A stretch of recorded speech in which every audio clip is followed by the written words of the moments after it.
Dear Sir, our Mr. Jones has just written us regarding the situation in your town and seems to be very much upset over the mistake he has made. We gather from his letter that you have become displeased over his selling ties to a competitive account. We always feel very badly when conditions arise that necessitate the losing of such an old and valued account as you have been. Whenever such a thing happens, and it is our fault, we are at pains to find the trouble and remedy it if possible. The trouble in the present instance seems to be that Mr. Jones, not realizing your true feelings, has made a mistake, and, under the circumstances, we feel it would be an act of courtesy on your part to go halfway with him in view of the promises he has made for the future, and in which we are prepared to back him up. Incidentally, and apart from the personal end of it altogether, we would like to suggest that the possession of the Comstock tie exclusive sales privilege in a place the size of Bixby next year will be a very valuable one. We have some new advertising and merchandising plans underway for the coming year that we confidently expect will nearly double the demand for and sale of Comstock ties all over the country. We have taken the biggest step forward since this type of tie first appeared on the market. Exclusive new features, not obtainable in any competitive lines, will make our proposition most attractive. We can promise you that. Under these circumstances, then, we would like to take the liberty of asking you to consider your decision with regard to our merchandise. Undoubtedly, Mr. Jones can obtain a large volume from the other store with the advertising and other backing we propose to give next year, but for sentimental reasons, we prefer to encourage him in his effort to do business with you only, thanking you a lot for whatever consideration you may give this letter, and assuring you that this Scotchman, pleading for that Irishman, will greatly appreciate your favorable action. Yours very truly.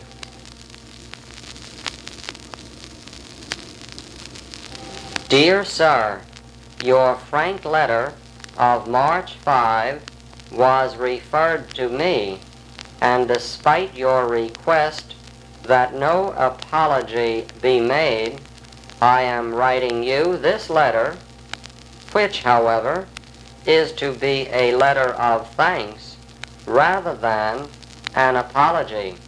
Once in a while I read a report in which one of our customers has, as in this instance, a real, honest-to-goodness reason for thinking that we do not know how to fill an order correctly. I question whether, if I were you, I should have written as considerately as you did.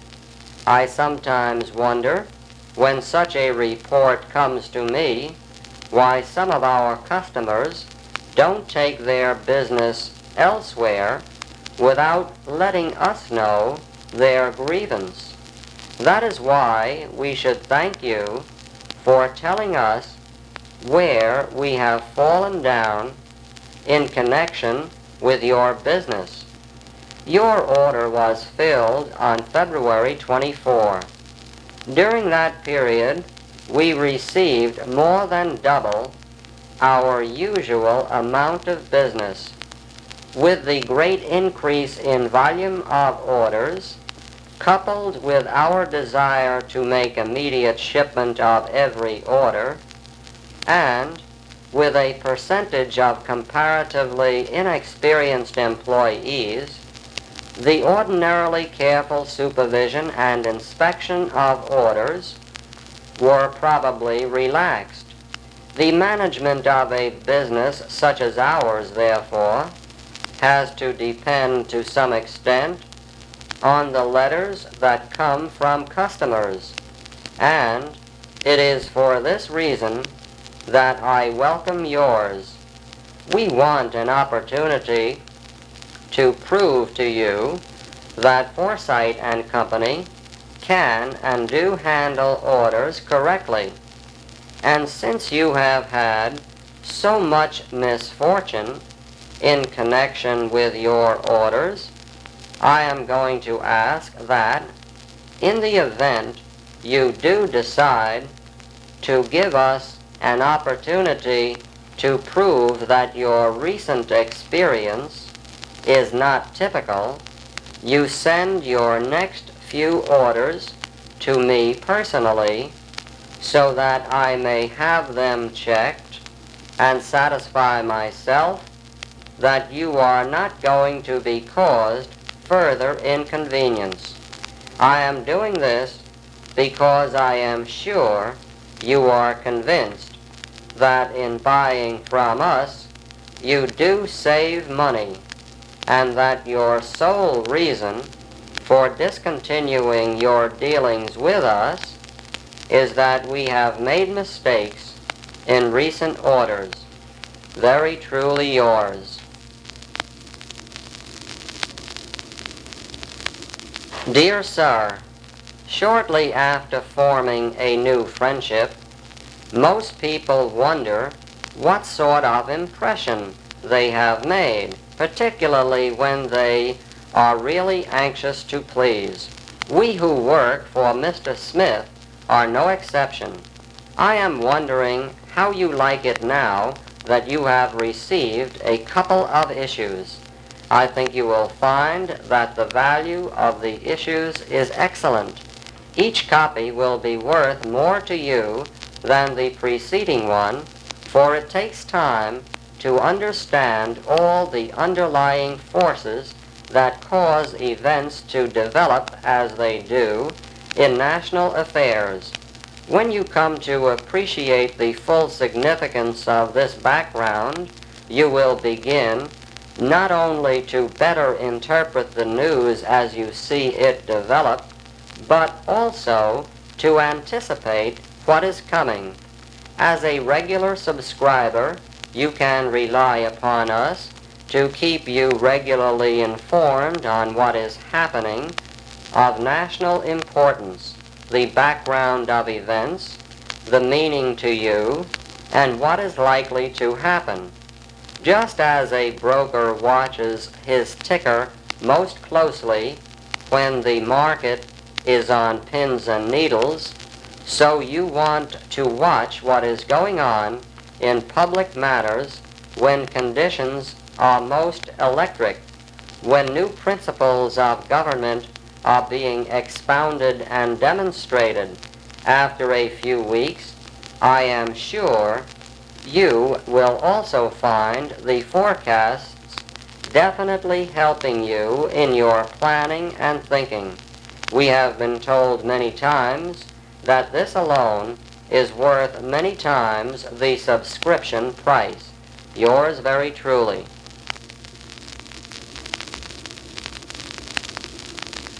Dear Sir, some time ago I had occasion to take a trip up through Wisconsin. On the way back to Chicago, the train was crowded, and I drifted into conversation with the man occupying the same seat with me.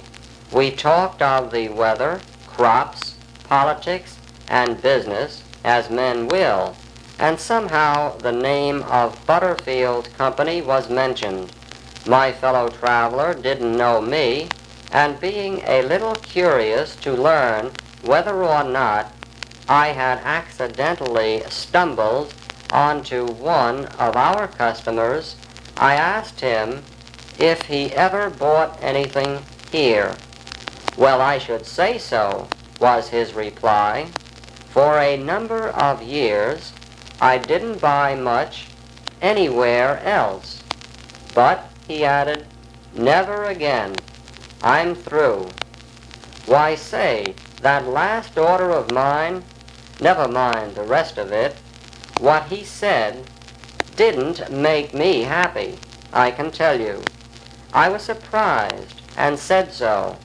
Also said that I had always thought Butterfield's guarantee meant just what it said, and it was strange they hadn't adjusted the matter for him. To be honest," said my friend, "I don't know whether they would or not.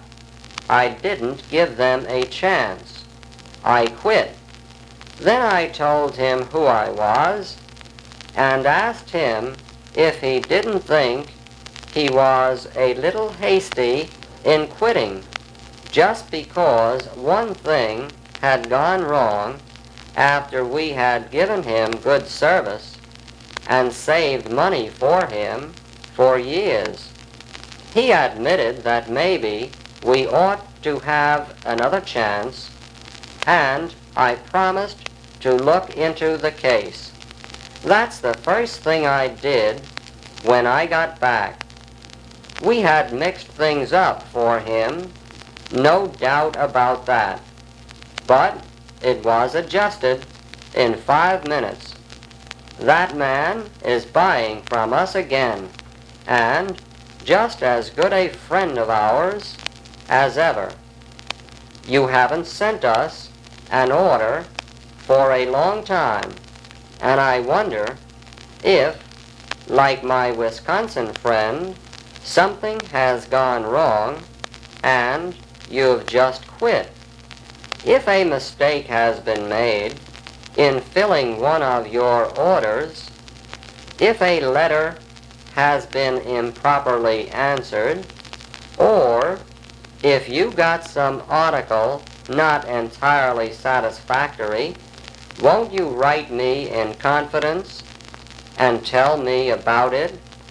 If something has gone wrong, give me a chance to make it right. We're here to please you. I'm not satisfied until you are. A reply in the enclosed stamped envelope will be a favor to me and will receive special attention in my office. Very truly yours.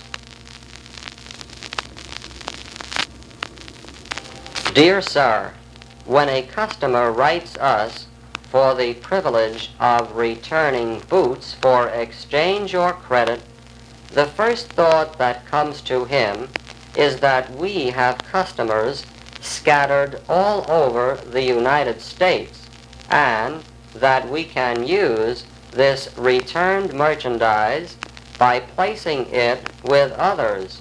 Naturally, it's embarrassing to us to decline an accommodation which in itself appears to be only a small item, but when you consider that over a period of time such requests run into the thousands, you can appreciate that it would be necessary for us to set up a department requiring additional help and resulting in added expense.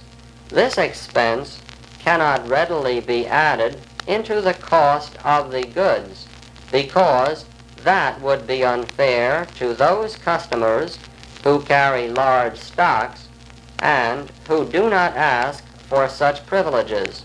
They therefore should not be penalized with such costs. It has been estimated that the cost of handling returned goods ranges from slightly over 50 cents per pair in the case of shoes, lace boots, and cowboy boots to slightly over $1 in the case of riding and field boots. This last figure is greater because usually these boots must again be placed on the forms and retreed. All of us realize that a properly balanced stock is the only satisfactory method of fitting a customer. To attempt to fit a customer with a pair of boots, judging from the size of his or her foot, is almost impossible due to the variation in the types of lasts, etc. There are times when you feel you cannot afford the risk of keeping a special size in stock if the boots do not fit, and it is then that you think of an exchange or return. In our 50-odd years of dealing with merchants, we have found most of them to be fair. The trouble, if any, has been that we have not always understood each other's problems. In this case, if you are willing to reimburse us for the extra handling cost plus postage both ways, and if the bottoms have not been scratched or soiled, the deal is made. Is this satisfactory? Yours very truly. P.S. Write your reply on the back of this letter and drop it into the mail.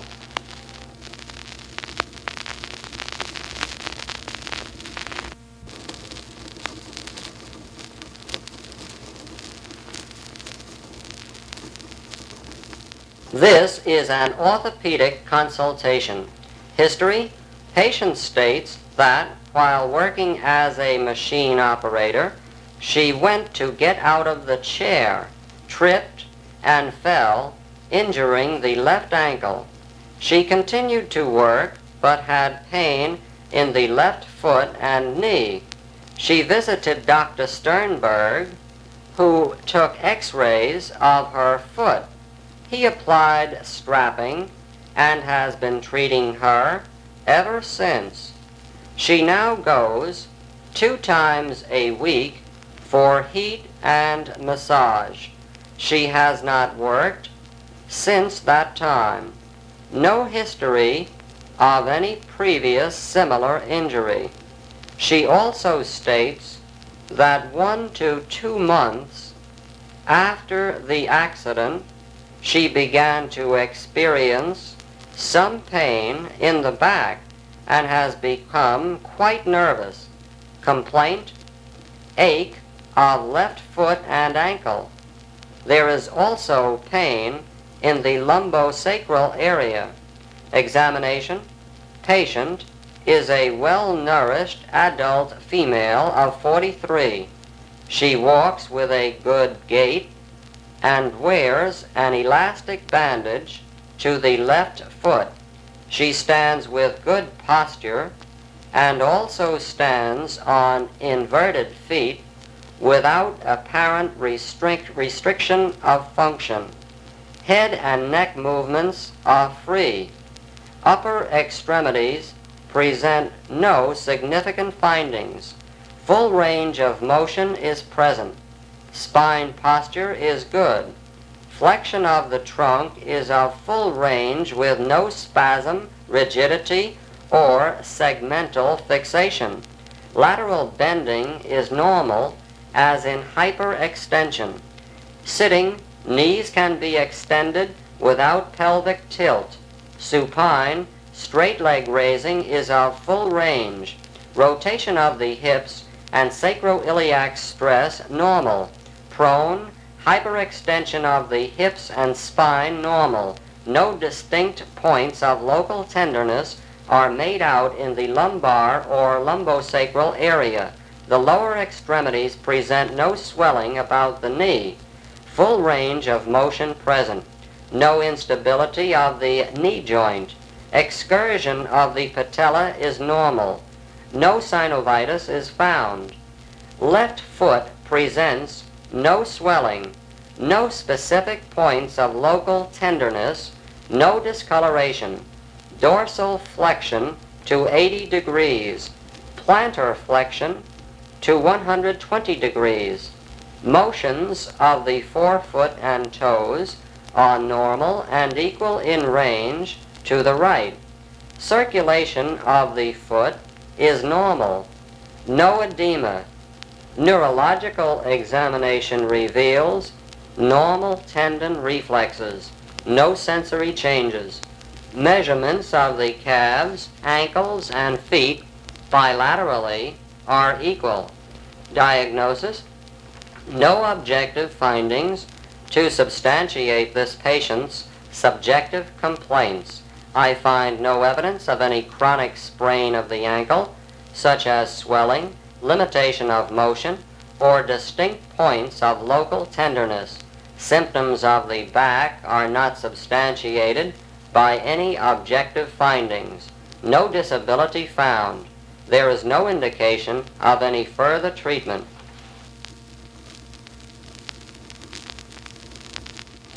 Dear Mr. Wilson, we are happy to answer your request concerning information on the setup and functions of an advertising department.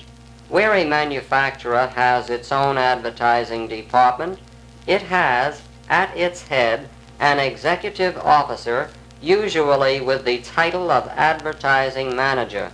His position is generally on a level with the sales manager. Sometimes both departments are under one officer known as marketing manager or vice president in charge of sales and advertising, director of distribution, or some other inclusive title where the advertising assumes a major importance in a company or is of a highly technical nature. The president himself gives it his personal attention. However, it is generally considered more desirable to have the closest possible relationship between the sales and advertising activities. The marketing of the product is the real task.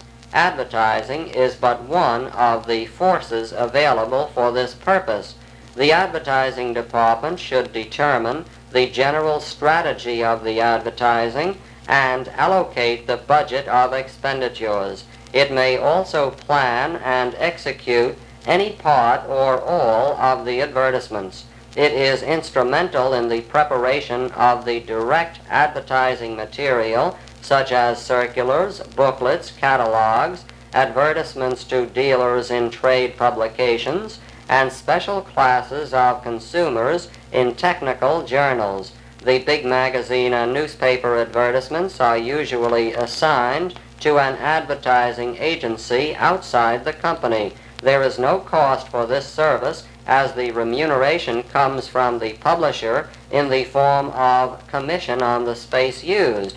Coming down to the retailer, he, on the other hand, is likely to prepare all his advertising in his own small department. The major portion of his newspaper space is devoted to timely offerings of merchandise that make up the character of news. Now, the advertising staff of a large department store resembles the staff of a newspaper. The copywriters gather the news from the various departments, write up the items, and have them illustrated by the artists employed by the store. All this is gathered together into one large advertisement with space duly allotted in accordance with their relative importance. As this work is done only a short time before the publication of the advertising, the introduction of an agency as a connecting link would involve too much waste motion. It would also involve extra expense for service, since the department store buys its newspaper space at the rock-bottom price. In magazines, however, the rates are standard, and in that case a large department store may use the services of an agency. A smaller store may entrust the larger share of its advertising to an agency, particularly if it is of such character that it can be planned and prepared some weeks in advance of publication. The advertising department of a periodical or other medium is primarily concerned with space selling. To aid the salesman, it may employ a staff of writers and other creative workers organized as a service department and a staff of scientists organized as a research department. The research workers are continually digging out important information about marketing in general and maintain a more intimate relationship with the public. They are a valuable help in planning advertising strategy. Further information will go out to you under separate cover. Mr. President, I am very much surprised and amused by the argument of the distinguished senator from Connecticut, yet I realize the technique in a case like this. I realize that probably very few senators heard the analysis of the evidence, yet the conclusions are definite and certain. The conclusions are fixed according to the testimony of the Secretary of Commerce that he doesn't want the Patent Office included. It is true, he came before the committee and said he would take it, but he said if he got it, he would turn it right back. The next conclusion that is definite and certain is that all the patent lawyers in America stated the fact that if this becomes law, it will threaten not only the patent system, but will be the entering wedge to disintegrate the judicial system of the country. When and by whom was this thought evolved? Look at the administrative branches which have been taken over, and also the executive branches. These, the President and his underlings should attempt to reorganize. That is where the President should expect to bring about efficiency. He said yesterday in arguing this matter that next year at this time we shall see how much efficiency is brought about. This is nothing but a large overall political proposition of Reconstruction. He said, too, that there were members of the Senate who, if they were President of the United States, would see to it that the heads of the executive departments got an efficiency expert to look over this. Tell me how many typewriters you have and each typist. Tell me how many hours your employees work. Tell me how efficiently they do their work and how many employees you can get along without. Mr. President, that is the way to reorganize an agency. That is the way it would be done in a mechanics business, but that's not the way it is done in the government.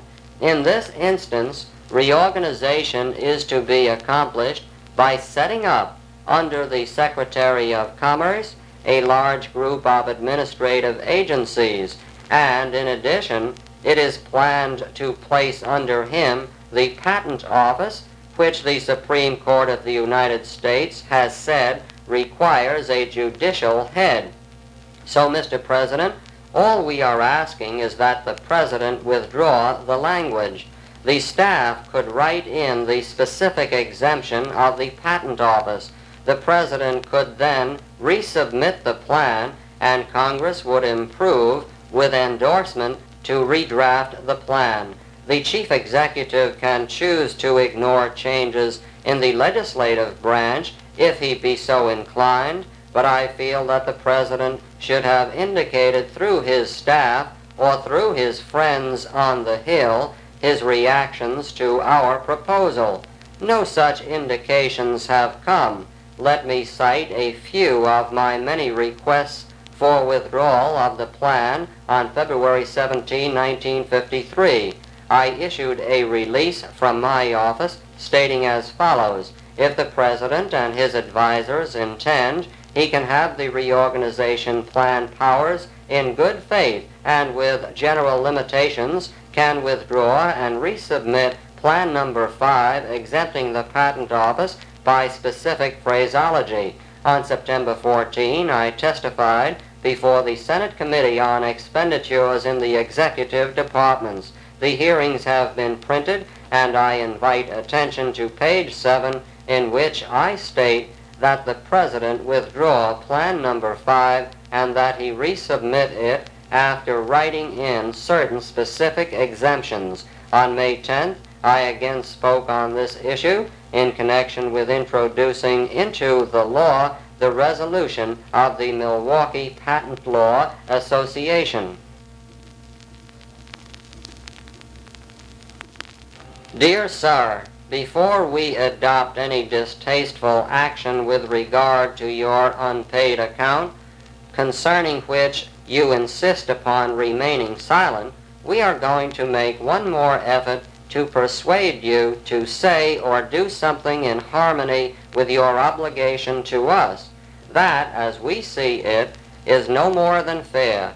To prove the fairness of this appeal, we feel that no more need be said or done than to ask, straight from the shoulder, just what you would say or do if some firm or individual favored by you ignored you completely after you had conferred the favor. You folks are no different from anybody else. You know all about correct business ethics. You know just what should be done when a business obligation is contracted. Why then have you apparently sacrificed these things in your relations with us? Isn't it a fact that someday you are going to pay just what you owe us?